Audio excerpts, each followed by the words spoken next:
Béni soit Dieu, le Père de notre Seigneur Jésus-Christ, le Père des miséricordes et le Dieu de toute consolation, qui nous console dans toutes nos afflictions, afin que par la consolation dont nous sommes l'objet de la part de Dieu, nous puissions consoler ceux qui se trouvent dans quelques afflictions. 2 Corinthiens 1, 3, 4. Il y a des temps où nous devons passer par la tristesse et la critique.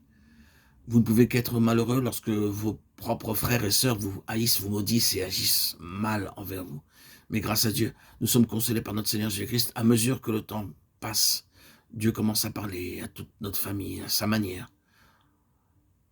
Je leur permis de me maudire et de mal agir envers moi, mais je n'ai jamais prononcé une seule parole contre eux. Je n'avais aucune haine dans mon cœur envers eux. Je remercie Dieu pour le privilège d'endurer des réprimandes à cause de mon Seigneur. Heureux les affligés, car ils seront consolés. Matthieu 5, 4. Je suis l'aîné de ma famille depuis mon enfance. Ma mère, mon père, mes frères et sœurs m'ont témoigné beaucoup d'amour. Ils n'ont jamais prononcé une parole pour me blesser. Mais lorsque je devins chrétien et que le Seigneur Jésus-Christ devint mon sauveur personnel, qu'il changea ma vie et me délivra complètement de mes voies mauvaises en me donnant la vie nouvelle, alors mes parents et mes amis me rejetèrent. Et je me répète, nous dit frère Baxing, je n'avais contre eux aucune rancœur, aucune aigreur. J'avais accepté Christ dans ma vie, malgré leur haine et leur malédiction. Je remerciais Dieu pour le privilège d'endurer des réprimandes à cause de mon Seigneur. Et alors, ceux qui me maudissaient et abusaient de moi vinrent plus tard pour être consolés.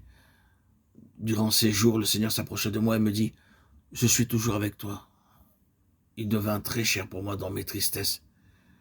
Il m'a fait passer à travers beaucoup de tristesse pendant plusieurs années. Je le dis pour sa seule gloire. Je pleurais pendant des heures. J'étais rejeté de tout le monde, de tous dans la famille. Mais le jour viendrait où ils auront besoin de moi, dans leurs problèmes. Il y a quelques années, mon troisième frère perdit son fils aîné, un jeune homme de 21 ans. Recevant la nouvelle, je partis en avion pour le voir. Lorsque je vis sa condition, je ne sais pas quoi lui dire pour le consoler. Il me dit, « Dis-moi, où est ton Dieu maintenant? Que lui est-il arrivé ?» Je restais tranquille, impassible. Je ne pouvais pas lui répondre. Je m'agenouillais et priais, « Seigneur, console-le, sa tristesse est si grande. Il a perdu son fils aîné, un gentil jeune homme. Ah, si seulement tu voulais le consoler, il changerait. » Ce même jour, il se leva, changea ses vêtements, se rasa et partit travailler à son bureau.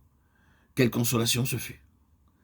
Ainsi, nous dit frère Baxing, nous devons nous-mêmes souffrir pour pouvoir consoler les autres.